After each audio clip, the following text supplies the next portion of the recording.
The construction site was already active.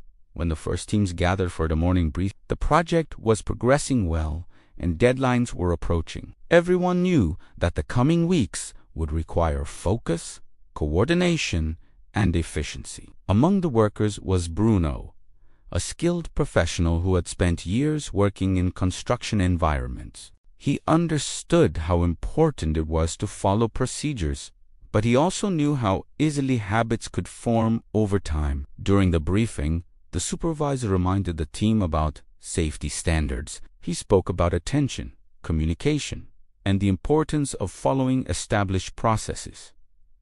Everyone listened. Everyone agreed.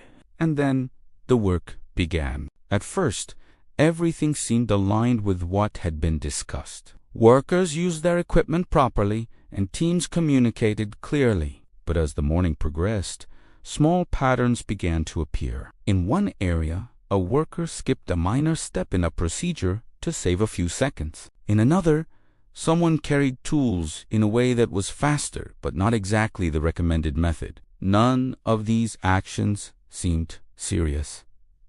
In fact, they appeared efficient. And that was the problem. Bruno noticed these details as he moved through the site. He had seen this pattern before. It was not something that happened suddenly. It developed slowly. At first, small shortcuts were taken occasionally. Then, as nothing negative happened, those shortcuts became more frequent. Over time, they started to feel normal, not because they were safe, but because they were familiar. Around midday, Bruno was working with a colleague who made a small adjustment to a task, skipping a step that was part of the standard process. Bruno paused and asked about it. The colleague responded casually, "We've been doing it this way for a while. It's faster." That answer stayed with Bruno. He realized that this was how a culture could quietly encourage risk, not through intentional decisions, but through repeated behavior that slowly changes what people consider acceptable. Later in the day, the supervisor called for a short meeting. He had also observed similar patterns across different teams. Without pointing to any specific person, he addressed the group. "Sometimes," he said, "risk is not created by big actions. It is created by small habits that become normal over time. When we start to prioritize speed over process, even in small ways, we begin to shift our standards." The conversation was calm and professional.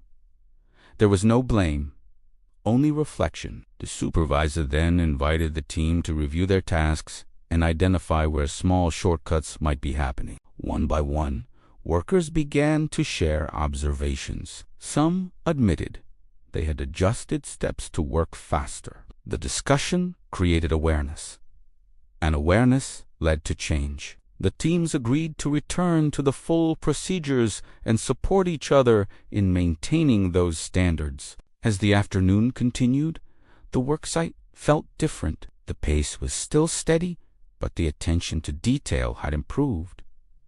Bruno could see that small adjustments were being made, not to go faster, but to work better. At the end of the day, as he prepared to leave, Bruno reflected on what had happened. He understood that workplace culture is not defined by rules alone.